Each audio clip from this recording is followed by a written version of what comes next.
Snow is not frozen death. Snow is frozen air with water crystals scattered through it. And air, even frozen air, is one of the best insulators nature provides. A blanket of snow 6 feet deep maintains a temperature at its base close to 32 degrees, regardless of whether the air above is 0 or 20 below or 40 below. The snow trap's warmth rising from the earth prevents wind from stripping heat away, creates a boundary between the killing cold of the atmosphere and the survivable cold of the ground beneath.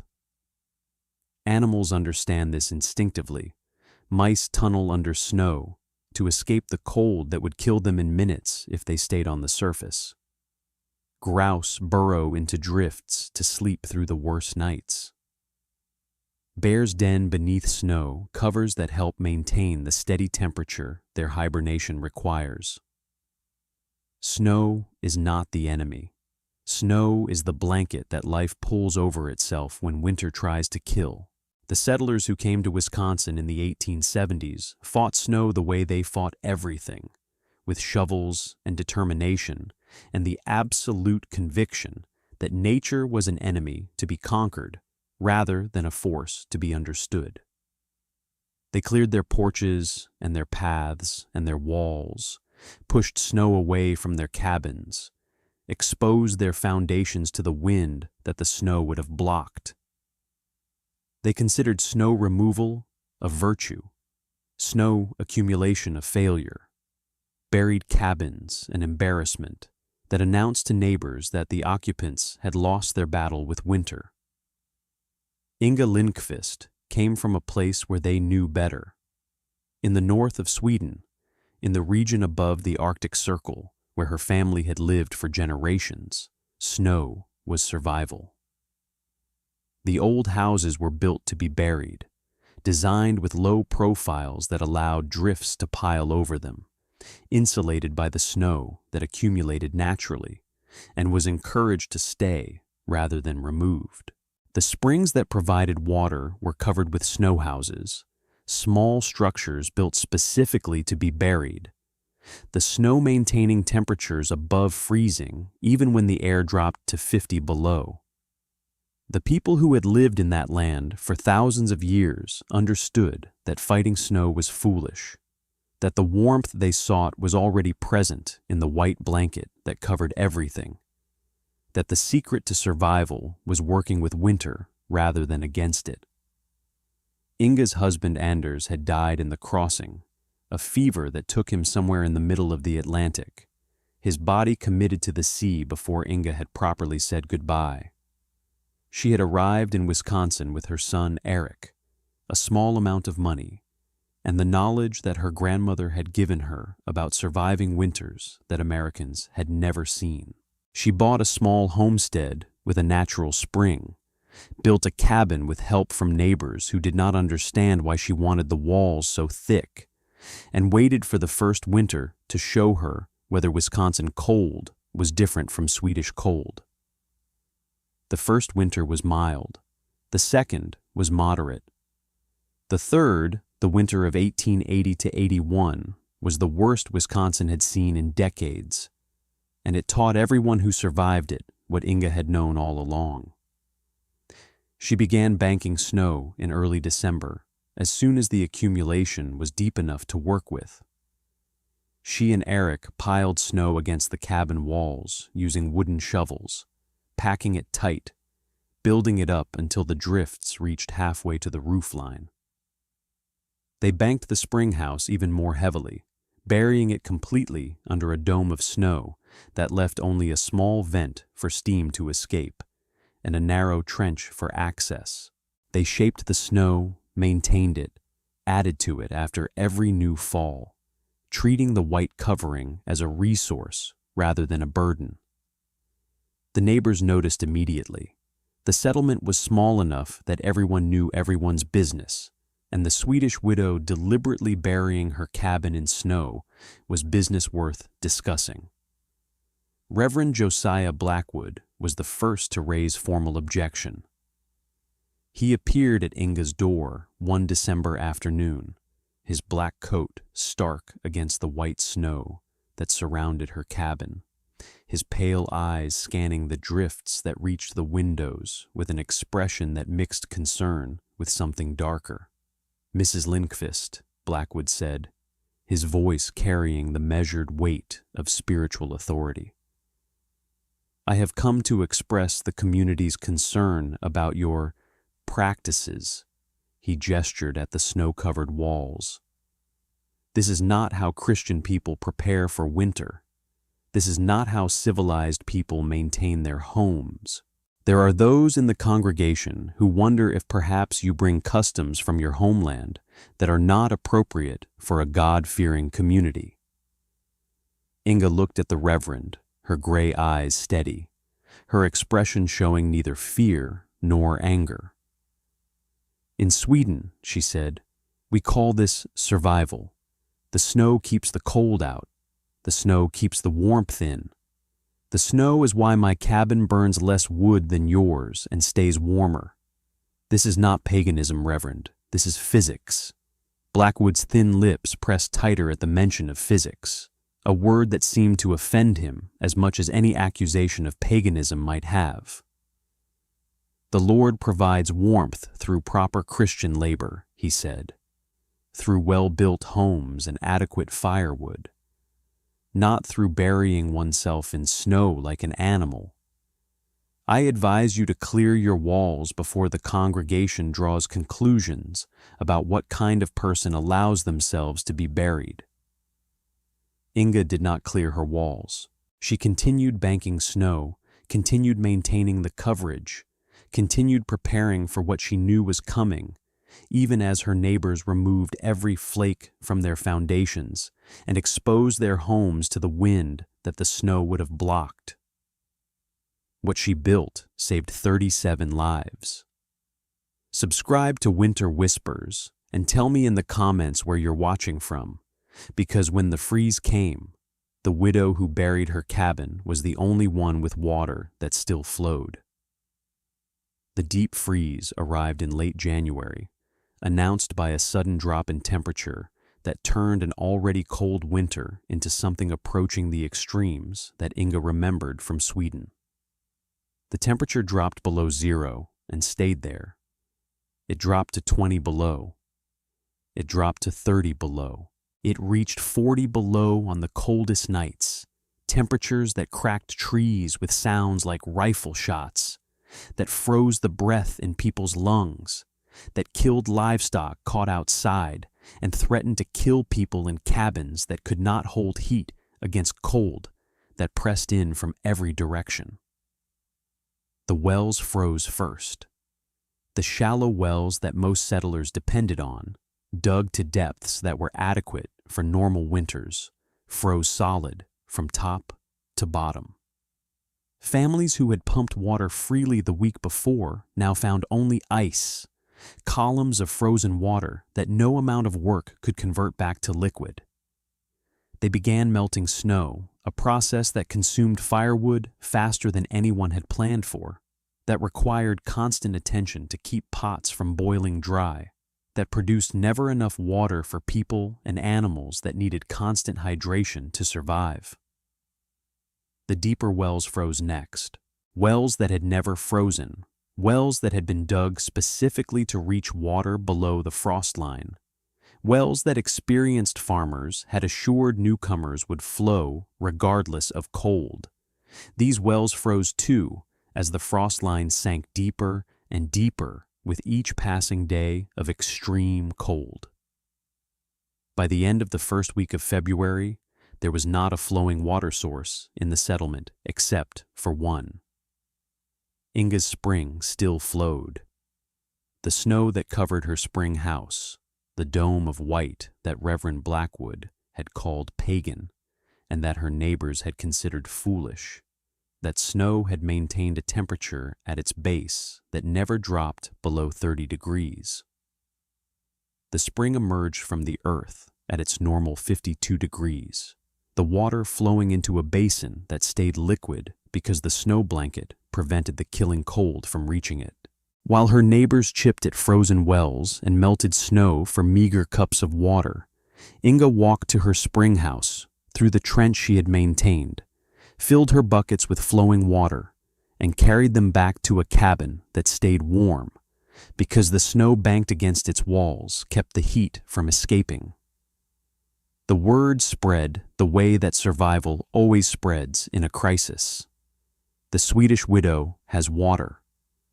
The Swedish widow's spring has not frozen. The Swedish widow's strange practices turned out to be the only thing that worked when the cold exceeded everything that normal practices were designed for. The first family came on February 8th, the Hendersons with their 4 children, their well frozen solid, their firewood running low from the constant work of melting snow. They came with buckets and desperation, asking if perhaps Mrs. Lindqvist could spare some water, if perhaps her strange spring was real, and they could drink from it.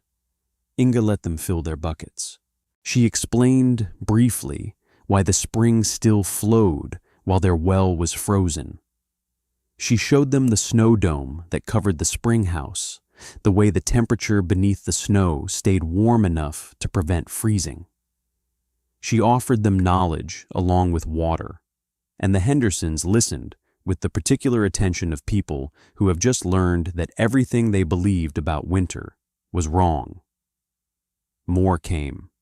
The Petersons came on February 9th, then the Millers, then family after family as wells froze, and snow melting proved inadequate for survival. They came with buckets and barrels, with livestock that needed watering, with the humility of people who had dismissed a widow's practices as foolishness and now depended on those practices to survive. Reverend Blackwood came on February 14th. He came alone, driving a wagon through snow that had drifted chest-deep in places, his black coat inadequate for the cold that had settled over the settlement like a killing weight. His well had frozen on February 2nd. He had been melting snow for 12 days, burning through firewood at a rate that was depleting his reserves, drinking barely enough to survive while his horse went without because there was not enough melted snow for both. He found Inga at the spring house, filling buckets for the Carlson family, water flowing freely from a spring that should have frozen but had not. He stood at the entrance to the snow trench and watched her work, his expression unreadable, his thin frame shaking from cold that he was too proud to acknowledge. "Mrs. Lindqvist," he said, finally. His voice was hoarse, whether from cold or thirst or shame was impossible to tell. "I require water for myself and my horse. I am prepared to pay whatever price you ask." Inga straightened and looked at the man who had called her practices pagan, the man who had warned the congregation against her, the man who had suggested that burying a cabin in snow was evidence of something dark and unchristian. "There is no price," she said. "Water is survival, not commerce.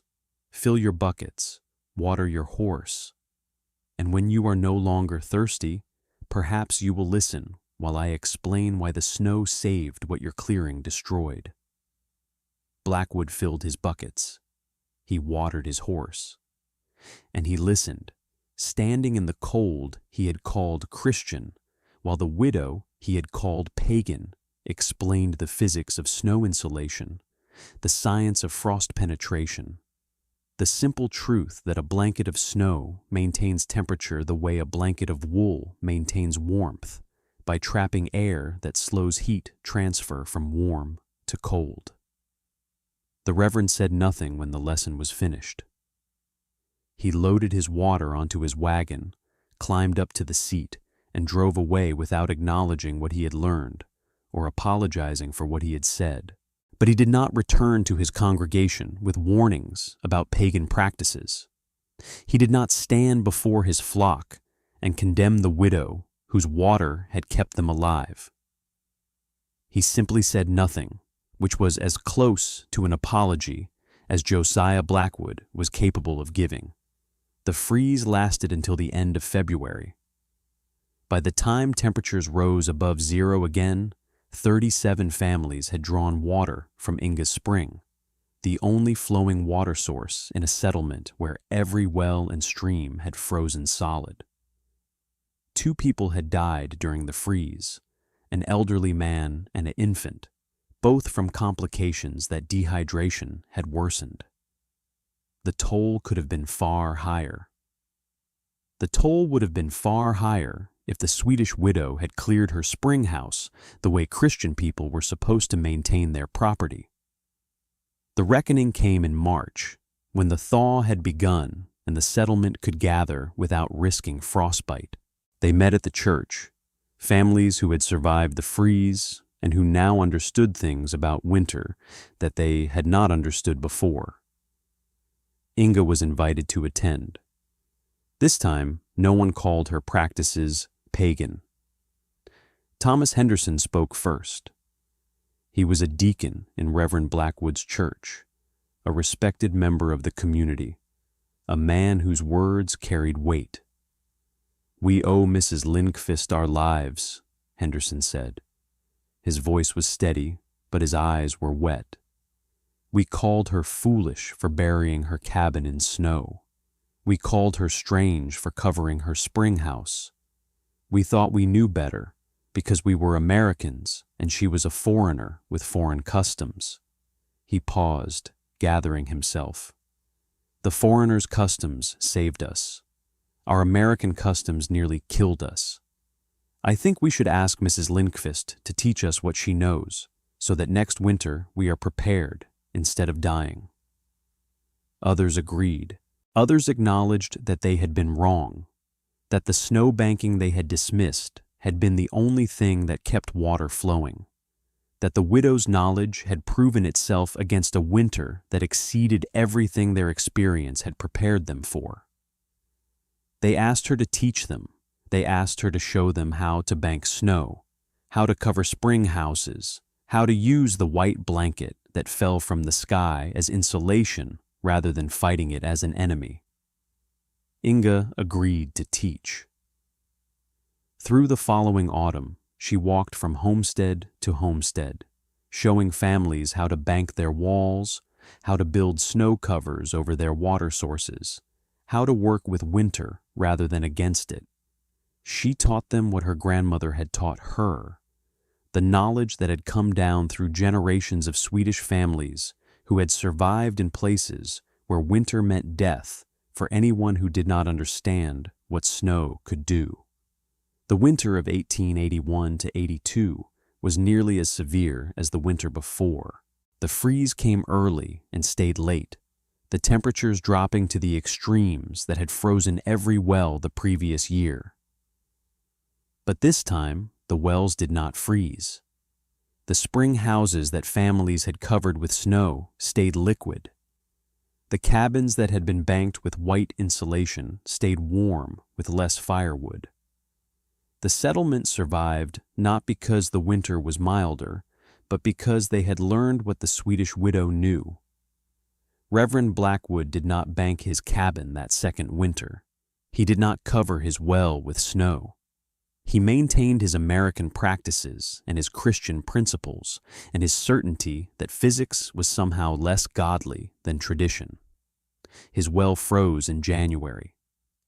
He came to Inga's spring with his buckets just as he had the year before, and she gave him water just as she had the year before, and he said nothing just as he had the year before. Some lessons take more than one winter to learn, and some people never learn them at all. Inga Lindqvist lived on her Wisconsin homestead for another 43 years, passing in the spring of 1924 at the age of 81. She never remarried, never left the land where she had raised Eric, and had proven that her grandmother's knowledge worked in America just as it had worked in Sweden.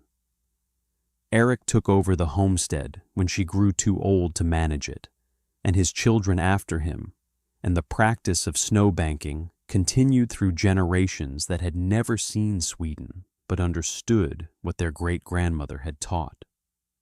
the spring house still stands. The structure that Inga built in 1878 has been repaired and maintained for nearly a century and a half, and every winter it disappears under a dome of snow that the family carefully banks and maintains. The spring still flows, the same spring that provided water when every other source was frozen, the same spring that proved the Swedish widow right when everyone said she was wrong. There is a small marker at the spring house entrance now, a stone that Eric's grandchildren placed there in 1952. It reads simply, Lindqvist Spring, snow-covered since 1878. The blanket that kept the water flowing. The settlers who had called Inga foolish, who had worried that her practices were pagan, who had fought snow instead of using it, they understood what those words meant.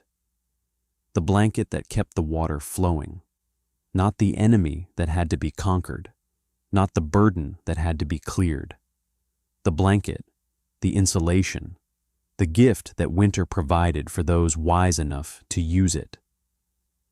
If this story taught you something about using snow as insulation instead of fighting it as an enemy, subscribe to Winter Whispers. We have more forgotten knowledge that kept people alive when nothing else could. And tell me in the comments, have you ever learned that the thing you were fighting was actually trying to help you? 6 feet of snow, 32 degrees at the base. That is the physics of survival that a Swedish grandmother understood, and that an American reverend could not accept even when his life depended on it.